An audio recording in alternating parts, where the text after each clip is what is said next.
Hello નમસ્કાર વિદ્યાર્થી મિત્રો, કેમ છો? Welcome back once again in the biology, the science of life. બાયોલોજીની દુનિયામાં આપ સૌનું સ્વાગત કરું છું મિત્રો. જીવોનું આ વિજ્ઞાન છે.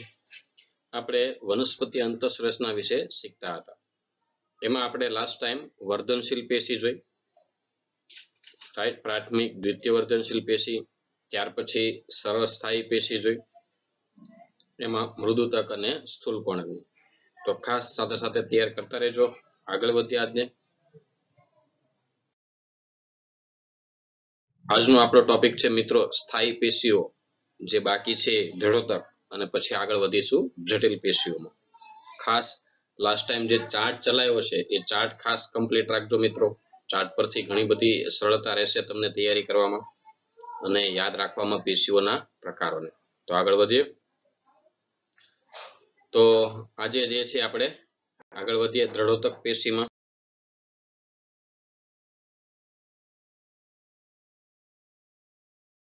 સરળ સ્થાયી પેશીના મુખ્ય 3 પ્રકાર હતા મિત્રો, યાદ હશે. 3 પ્રકાર હતા: મૃદુતક, સ્થૂલકોણક અને દ્રઢોતક. તો એમાં દ્રઢોતકમાં આપણે આગળ વધીએ. દ્રઢોતકમાં 2 હતા, તંતુઓ અને અસ્થિકોષો. એને પણ આપણે જોઈશું. કર્સર લઈ લઈએ. ઓકે, ચાલો.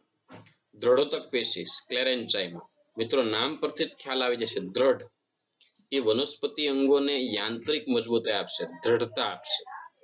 દ્રઢતા આપવી એટલે કે યાંત્રિક મજબૂતાઈ આપવી, એક પ્રકારની એને સ્ટ્રેન્થ આપવાનું કામ કરે છે, દ્રઢતા આપે છે. એટલા માટે જ એને દ્રઢોતક પેશી કીધી છે, રાઈટ? એટલે દ્રઢોતક પેશી એક ખૂબ લાંબા સાંકડા કોષો અને લિગ્નિનથી સ્થુલિત પામેલી કોષ દિવાલયુક્ત સાંકડા કોષોની બનેલી છે.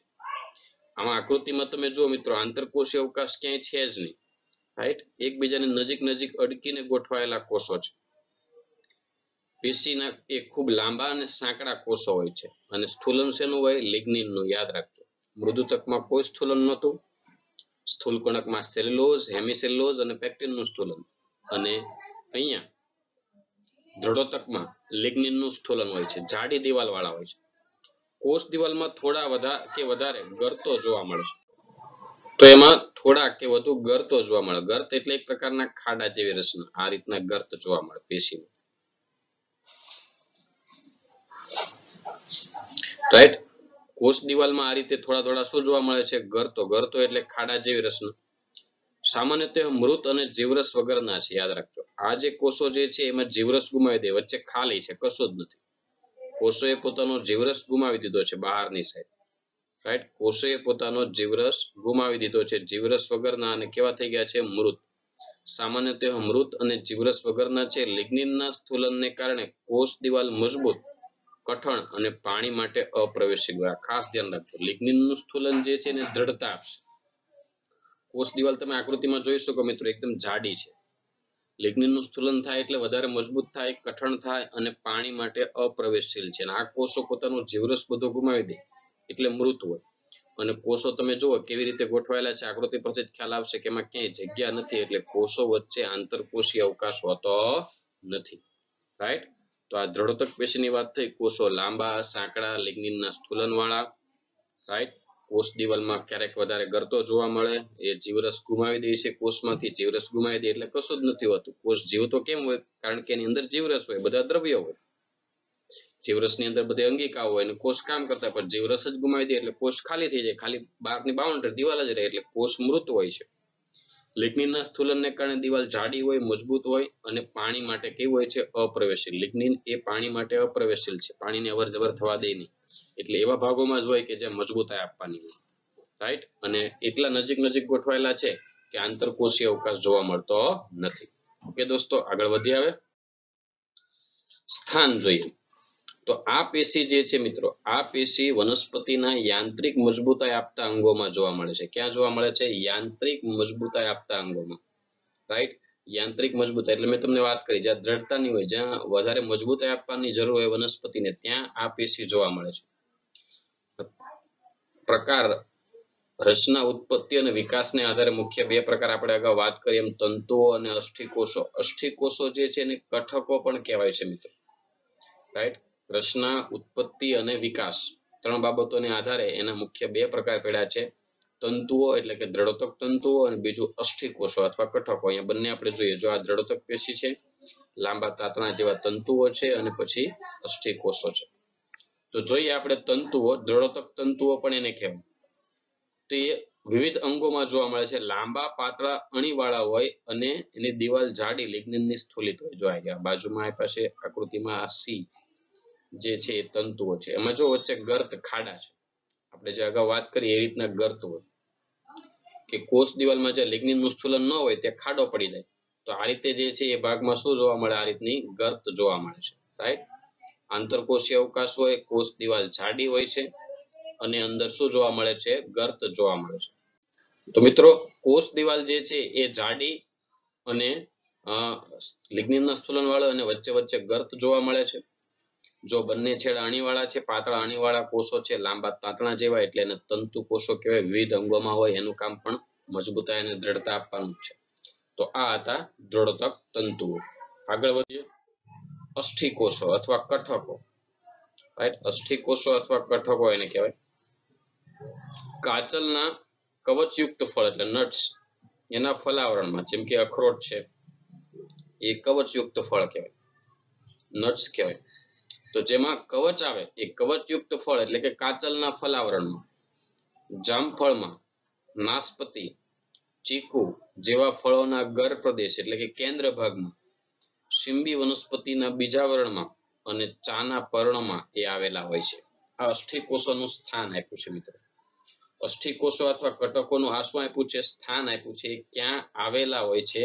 તો એ કાચલના ફલાવરણમાં એટલે કે નટ્સ જે છે એનું ફળનું આવરણ છે એમાં જામફળ, ચીકુ, નાશપતિ, રાઈટ, એવા બધા ફળો જે છે એના ગર પ્રદેશ, ગર એટલે કે એનો કેન્દ્ર ભાગ, અને શીંબી વનસ્પતિઓ એટલે કે કઠોળ વર્ગની વનસ્પતિઓ જે છે એના બીજાવરણમાં અને ચાના પર્ણમાં આવેલા. સ્થાન ખાસ યાદ રાખજો. અહીંયા અસ્થિકોષો જે છે, કઠકોની આકૃતિ આપણને અહીંયા આપેલી છે. ગોળાકાર છે, અંડાકાર છે, નળાકાર અને સ્થૂલિત હોય છે. સાંકડું એવું પોલાણ ધરાવે છે. વચ્ચે જગ્યા જો એકદમ જરાક અમસ્તી જગ્યા છે વચ્ચે અંદર કેન્દ્ર. તો સાંકડું એવું પોલાણ ધરાવે છે. એ અંગોને યાંત્રિક મજબૂતાઈ જ આપે છે. અંડાકાર છે, ટૂંકા છે, ગોળાકાર છે, સાંકડું એવું પોલાણ ધરાવે છે અને અંગો જે છે એને શું આપે છે? યાંત્રિક મજબૂતાઈ. અહીંયા તમને એની પોલાણ આપી દીધું છે વચ્ચે જરાક અમસ્તી. રાઈટ. આના રિયલ ફોટોગ્રાફ છે. આ બધી ડાયાગ્રામ છે. જો અહીંયા વચ્ચે ગર્ત જોવા મળે દિવાલમાં અને અવકાશ છે. કોષ દિવાલ પણ કેવી આપી છે? જાડી છે. રાઈટ. તો અલગ અલગ આકારના હોય છે આ સ્ક્લેરિડ્સ એટલે કે અસ્થિકોષો. સમજ્યા મિત્રો? આ જે કોષો જે છે એની દિવાલ આપી છે, બાકી બધા એના ખાડાઓ છે. વચ્ચે જે છે કેન્દ્રમાં એ લ્યુમેન એટલે કે અવકાશ છે. ખૂબ નાનો એવો અવકાશ હોય છે, સાંકડો એવું પોલાણ હોય છે, પણ ખાસ આનું ધ્યાન રાખવાનું છે ક્યાં જોવા મળે છે. એ પણ યાંત્રિક મજબૂતાઈનું જ કામ. એટલે દ્રઢોતક જે છે એનું કામ જ એ છે દ્રઢતા આપવાનું, યાંત્રિક મજબૂતાઈ. ક્લિયર? તો સમજ્યા બરાબર? હવે આપણે આગળ વધીએ. જટિલ સ્થાયી પેશી. સ્થાયી પેશી જે છે આપણે શીખીએ છીએ એમાં સરળ સ્થાયી પેશી અને જટિલ સ્થાયી પેશી. સરળ સ્થાયી પેશીમાં મિત્રો 3 છે. એ છે કઈ? મૃદુતક, સ્થૂલકોણક અને દ્રઢોતક. એ 3 સરળ સ્થાયી પેશી આપણી અહીંયા પૂરી થઈ. હવે આપણે આગળ વધીએ છીએ જટિલ સ્થાયી પેશીમાં. જટિલ સ્થાયી પેશી કોને કહેવાય? એનું બેઝિક આઈડિયા તમને હશે કે એવી પેશી કે જે એકથી વધારે પ્રકારના કોષોની બનેલી છે. એવી પેશી કે એકથી વધારે પ્રકારના કોષોની બનેલી છે તો એને જટિલ સ્થાયી પેશી કહેવામાં આવે. મુખ્ય 2 છે, જલવાહક પેશી અને અન્નવાહક પેશી. એમાં આજે જટિલ સ્થાયી પેશી તરીકે આપણે અન્નવાહક પેશીને સમજીએ દોસ્તો. તો વ્યાખ્યા જોઈએ કે જટિલ પેશીઓ એક કરતા વધુ પ્રકારના કોષોની બનેલી છે અને આ કોષો ભેગા મળી એક એકમ તરીકે કાર્ય કરે છે. એટલે કે એકથી વધારે પ્રકારના કોષો છે એટલે જટિલ થયા, અને બધા ભેગા મળી અને એક એકમ તરીકે એક જટિલ પેશી તરીકે કામ કરે. અને જલવાહક છે એટલે શેનું વહન કરશે? પાણી, ખનિજ તત્વો.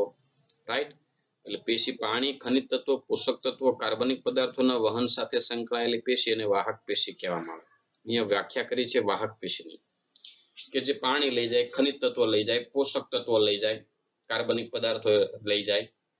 રાઈટ. આ બધા દ્રવ્યોનું જે વહન કરે એ વાહક પેશી કહેવાય. જટિલ પેશી 2 પ્રકારની, જલવાહક પેશી અને અન્નવાહક પેશી. જલવાહક પેશીની વાત કરીએ તો શેનું વહન કરશે મિત્રો? તો કે મુખ્યત્વે પાણી અને ખનિજ તત્વો. મુખ્યત્વે શેનું વહન કરશે? પાણી અને ખનિજ તત્વો. તો જોઈએ જલવાહક પેશી, ઝાયલેમ કહેવાય, જાણીતું નામ છે, યાદ રાખજો. જલવાહક પેશી, જલવાહક પેશી એ વહન પેશી તરીકે શેનું વહન કરે? પાણી અને ખનિજ તત્વોનું મૂળથી પ્રકાંડ અને પર્ણ તરફ વહન કરે, રાઈટ. તો પાણી અને ખનિજ તત્વો જે છે, જમીનમાંથી પાણી અને ખનિજ તત્વોનું શોષણ મૂળ દ્વારા થાય, પછી મૂળથી પ્રકાંડ અને પ્રકાંડથી પર્ણ સુધી એ તરફ જે છે એ વહન કરવાનું કામ એ જલવાહક પેશીનું, મેનલી પાણી અને ખનિજ તત્વો. જલવાહક પેશી જે છે એ જુદા જુદા 4 ઘટકોની બનેલી છે. એ જુદા જુદા 4 ઘટકો આપણે જોઈએ તેમાં છે પહેલી ટ્રેકિટ્સ, જલવાહિનીકી, જલવાહિનીકી, જલવાહિની, જલવાહક તંતુ અને જલવાહક મૃદુતક, રાઈટ. જ્યાં તંતુ શબ્દ આવશે એટલે ખ્યાલ આવી જાવ આપણે દ્રઢોતક તંતુની વાત થાય એટલે ત્યાં દ્રઢોતકની પેશીની બનેલી હશે. જલવાહક મૃદુતક એટલે એમાં મૃદુતક કોષો હોય. જલવાહિનીકી, જલવાહિની, આ રીતે 4 ઘટકો છે. ઓકે દોસ્તો, તો વાત કરીએ છીએ આપણે જલવાહક પેશીની પાણી અને ખનિજ તત્વોના વહન સાથે સંકળાયેલી મુખ્ય 4 ઘટક. કયા કયા 4 ઘટક? જલવાહિનીકી, જલવાહિની, જલવાહક તંતુ અને જલવાહક મૃદુતક. તો જોઈએ વન બાય વન આ 4 ઘટકો. એકદમ ઈઝી છે આ પેશી. આગળ વધીએ દોસ્તો. પહેલું છે જલવાહિનીકી. જલવાહિનીકી જે છે એ સાંકડા છેડાવાળા લાંબા નળાકાર કોષોની બનેલી છે. જો એનસીઈઆરટી ની આકૃતિમાં પણ તમે જોઈ શકો, રાઈટ મિત્રો, કે જલવાહિનીકી જે છે એ સાંકડા છેડાની છે. જો આ જે ગ્રીન કલરમાં જે પહેલી આકૃતિ છે આ બાજુની, આ ટ્રેકિટ્સ, એનો છેડો જુઓ તમે, સાંકડો છે, અણીદાર. આ એક જલવાહિનીકી છે, રાઈટ. તો જાડી દિવાલ વાળી અને લિગ્નિન થી સ્થુલિત હોય, મૃત અને જીવરસ વિહીન છે. આ જે કોષો જે છે, રાઈટ, એ પોતાના જીવરસ ગુમાવી દે છે. અને દિવાલ લિગ્નિન ની સ્થુલિત હોય, જીવરસ ગુમાવી દે એટલે કેવા થઈ જાય? મૃત. અને જીવરસ ગુમાવે તો જ ખાલી થાય, ખાલી અંદર ગેપ હોય તો જ પાણીનું વહન થવાનું છે. પાણી ખનિજ તત્વોનું વહન અંદર જગ્યા હોય તો જ, એટલે જીવરસ બધો ગુમાવી દે છે. કોષ દિવાલના અંદરના સ્તરે જુદા જુદા સ્વરૂપના શું આવે છે? સ્થૂલનો આવે છે. અહીંયા તમને આપ્યા છે ગોળાકાર છે, રાઈટ, જે છે ગર્તાકાર છે, વર્તુળાકાર છે, અલગ અલગ પ્રકારના સ્થૂલનો આવેલા હોય છે જલવાહિનીકી. કાર્ય, સપુષ્પી વનસ્પતિમાં જલવાહિનીકી અને જલવાહિની પાણીનું વહન કરવામાં મુખ્ય ઘટક છે. જો સપુષ્પી વનસ્પતિમાં જલવાહિનીકી અને જલવાહિની બંને પાણીના વહન કરવાનું મુખ્ય, કે જલવાહક પાણીનું વહન કરે. તો આ જલવાહિનીકીની વાત થઈ. અહીંયા દોરીને પણ તમને બતાવું જોઈએ, એનો છેડો સાંકડો હોય આ રીતે, બંને છેડે આ રીતે અણીદાર સાંકડા હશે, રાઈટ. લિગ્નિનની સ્થૂલન થયેલું હોય, અંદરની દિવાલ ઉપર લિગ્નિનનું સ્થૂલન થયેલું હોય, અને જીવરસ બધો પોતાનો ગુમાવી દે એટલે મૃત હોય, રાઈટ. અલગ અલગ પ્રકારના સ્થૂલન છે. જો આ રીતે કુંતલાકાર સ્થૂલન હોય, અંદરની દિવાલમાં સ્થૂલનનો આકાર આ રીતનો હોય. કોઈક સોપાન આકાર હોય એટલે સ્ટેપ બાય સ્ટેપ હોય, એક આ બાજુનું સ્ટેપ, એક આ બાજુનું સ્ટેપ, એ સોપાન આકાર સ્થૂલન થયું. ક્લિયર. ગર્ત આકાર અહીંયા આપ્યું છે, ગર્ત હોય આ રીતના ખાડા હોય, રાઈટ. વર્તુળાકાર આ રીતે ગોળ ગોળ હોય, ગોળાકાર. તો અલગ અલગ આ રીતના આકારના જે છે, જાલાકાર, ગમે વાડાવાળું સ્થૂલન હોય. આવું અંદરની દિવાલ ઉપર આ રીતના સ્થૂલનો હોય છે, એનો આકાર હોય છે. સમજા? તો આ જલવાહિનીકી છે. બીજા ઘટકમાં આગળ વધીએ મિત્રો. જલવાહિની. જલવાહિની એ લાંબી નળાકાર નલિકામય રચના છે. વેસલ્સ જેને વાત કરી, આ બીજી, રાઈટ. જલવાહિનીકી તો આ રીતે સાંકડી હોય, અણીવાળી. તો જલવાહિની એ લાંબી નળાકાર રચના છે. લાંબી નળાકાર રચના જોવાય છે અહીંયા દોરી આ રીતે, લાંબી નળાકાર રચના છે. આ રીતે આખી નળી જેવી રચના છે, રાઈટ. આમ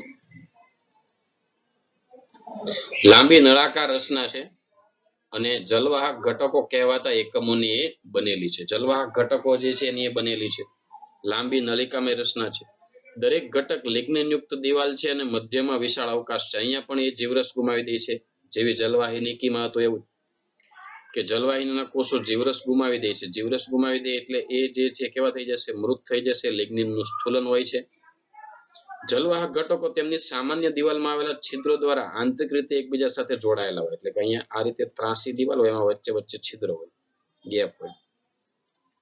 આના દ્વારા એક ઘટક બીજા ઘટક સાથે આ રીતે જોઈન્ટ હોય છે. જલવાહિનીની હાજરી એ આવૃત બીજધારી વનસ્પતિની લાક્ષણિકતા છે. જલવાહિની જે છે આવૃતમાં જ જોવા મળે. અનાવૃત બીજધારીમાં જલવાહિનીનો અભાવ હોય. જો લાસ્ટ મુદ્દો આ ખાસ યાદ રાખજો. અહીંયા હું જે તમને કહું છું હવે એ ખાસ નોંધી રાખજો કે અનાવૃત બીજધારીમાં શું હોય. અનાવૃત બીજધારીમાં જલવાહિનીકી અને અનાવૃત અને ત્રિઅંગીમાં જલવાહિનીકી હોય. રાઈટ, જલવાહિનીકી હોય, જલવાહિનીનો અભાવ હોય. કોની અંદર હું વાત કરું છું? અનાવૃત અને ત્રિઅંગીમાં. એનસીઈઆરટીમાં આપ્યું નથી એટલે નોંધી રાખજો.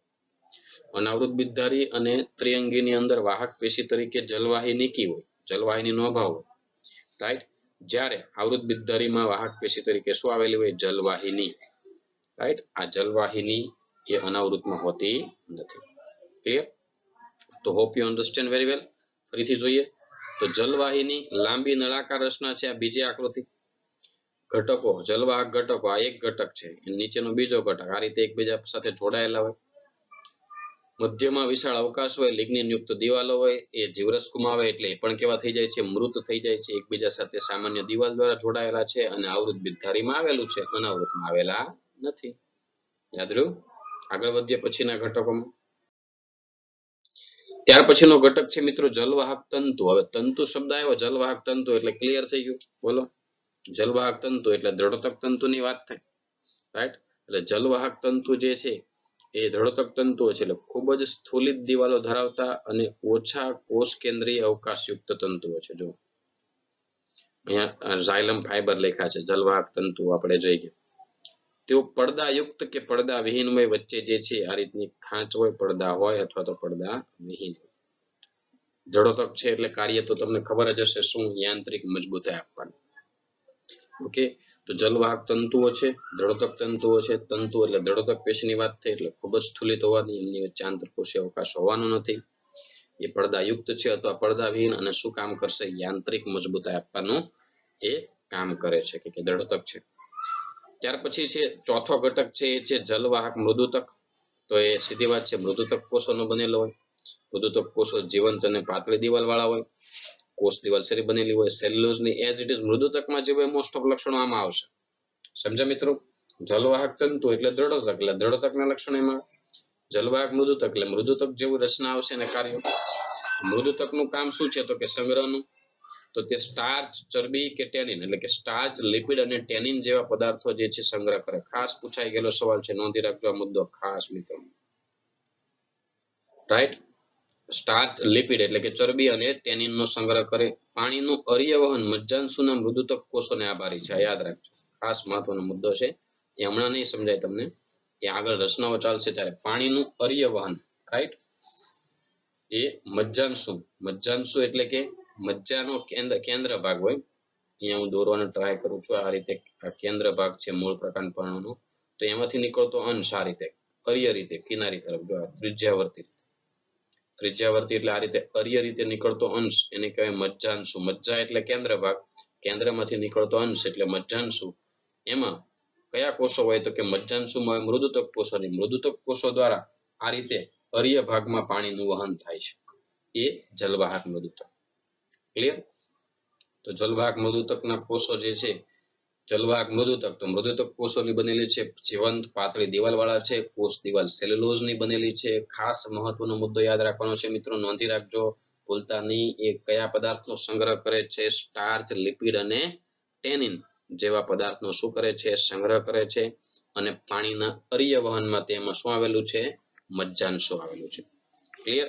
હવે વિકાસને આધારે આપણે એને સમજીએ. જલવાહક, તો વિકાસને આધારે પ્રાથમિક જલવાહક જે છે બે પ્રકારની છે.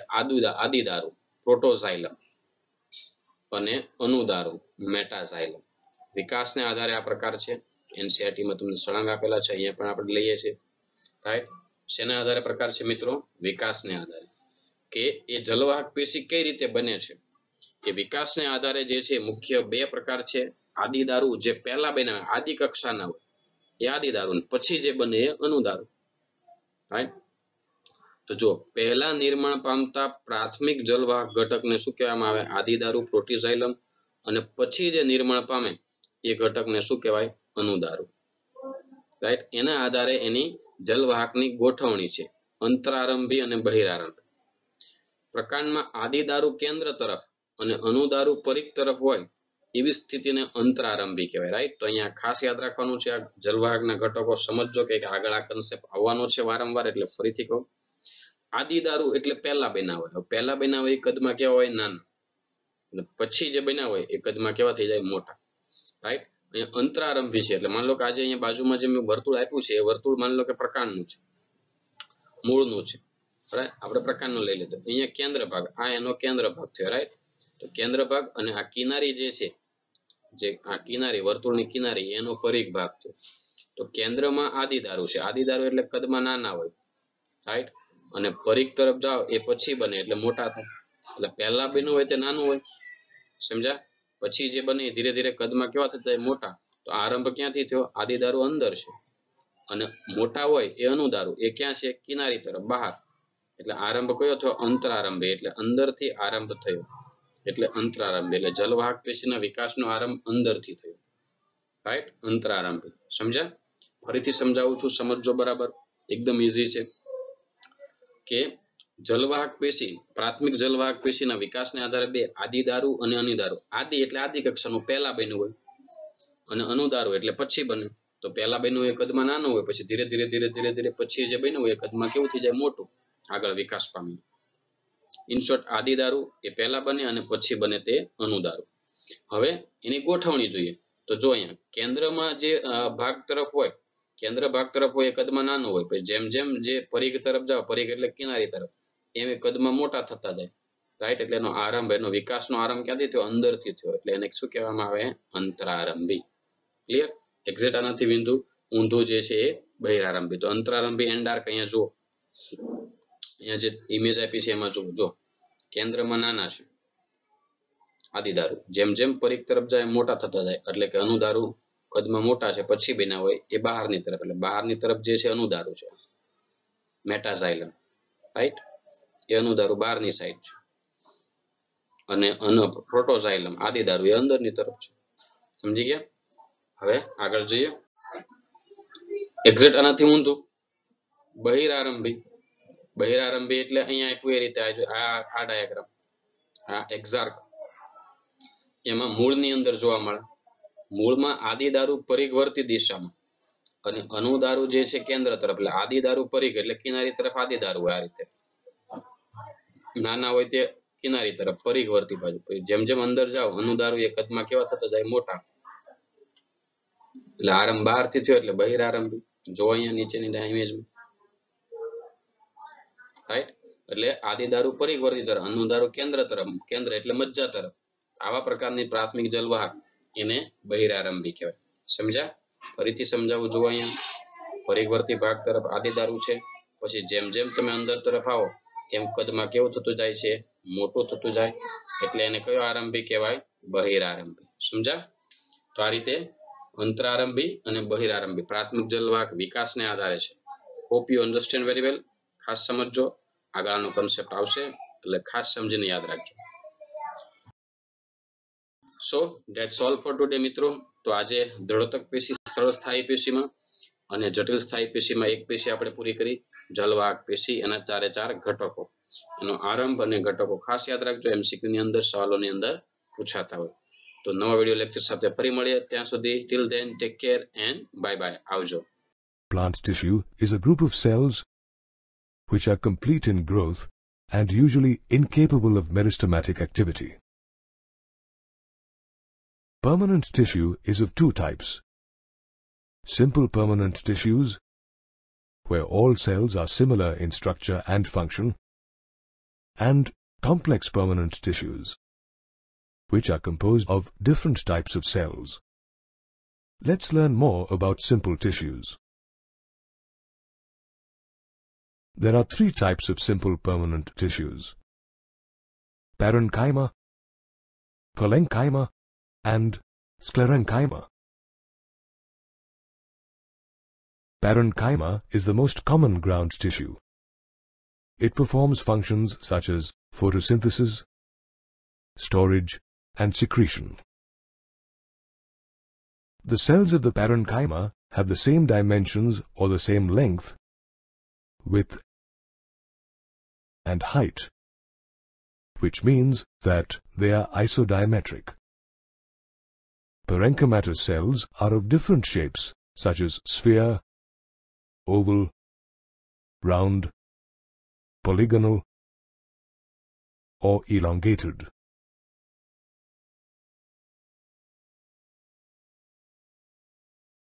The cell walls are thin and made up of cellulose. Parenchymatic cells may be closely packed or have small intercellular spaces between them. The second type of simple permanent tissue is cholenchyma. It is found in the layers below the epidermis of dicotyledonous plants. This layer is either homogeneous or in patches. Cholenchyma provides mechanical support to the growing parts of a plant, such as a young stem or the petiole of a leaf. The cells of the cholenchyma are thick at the corners due to cellulose, hemicellulose, and pectin deposits. They may be oval, spherical, or polygonal in shape, and there is no intercellular space between them. These cells often contain chloroplasts and assimilate food by the photosynthetic processes. The third type of simple permanent tissue is sclerenchyma, which consists of long, narrow cells with thick lignified cell walls. In fact, the term sclerenchyma has been derived from the Greek word skleros, which means hard. Sclerenchyma provides stiffness or mechanical support to plant organs.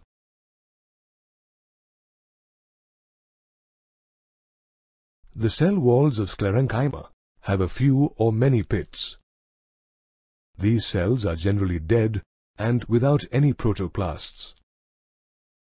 Based on the variation in form, structure, origin, and development, sclerenchyma tissue can be of two types: fibers and sclereids. Fibers are narrow, elongated, spindle-shaped, thick-walled cells with pointed ends. They usually occur in groups in various parts of the plant. Sclereids are short and thick-walled cells, generally spherical, oval, or cylindrical in shape. They are extremely lignified and have narrow cavities or lumen. They occur in the hard covering of seeds, the shells of nuts, and the pulp of fruits like guava, pear, and sapota. Simple permanent tissues are very essential as they provide protection, storage, support, and strength to the plant. Is of two types: simple permanent tissues and complex permanent tissues. Complex permanent tissues are a group of more than one type of cells that have a common origin and work together as a unit. There are two types of complex permanent tissues in plants: xylem and phloem.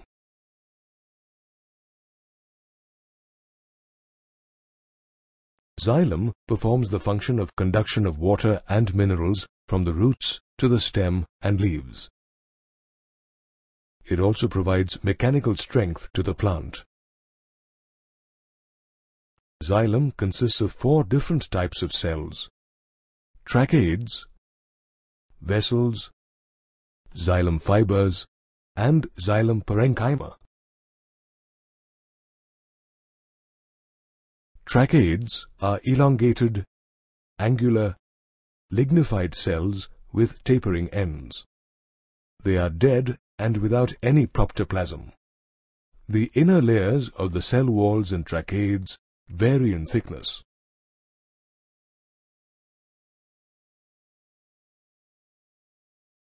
Vessels are long, tube-like structures composed of many cells called vessel members.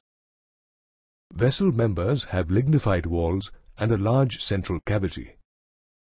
they are interconnected through perforations in their common walls. Typically, vessels are found in all angiosperms, and vessel cells do not have protoplasm. Xylem fibers are sclerenchymatous fibers associated with the xylem. They have highly thickened walls and obliterated central lumens. These may be septate or aseptate. Xylem parenchyma is composed of parenchymatous cells. They are living and thin-walled, with cell walls made up of cellulose. These cells store food material as starch or fat, or substances such as tannin.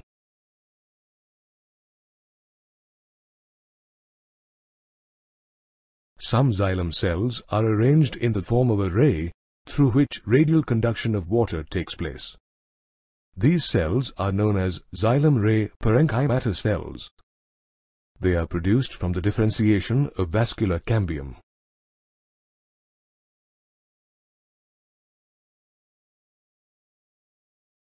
We'll now learn about primary xylem, which consists of the young cells produced from meristematic tissues by the differentiation process. Primary xylem is of two types, protoxylem and metaxylem. The primary xylem elements formed in the beginning of a plant's life are known as protoxylem. On the other hand, the primary xylem elements formed in the later stages are known as metaxylem. The arrangements of primary xylem are endarch and exarch. In the stem, the protoxylem lies towards the center or pith, and the metaxylem lies towards the periphery of the stem. This arrangement of primary xylem is called endarch.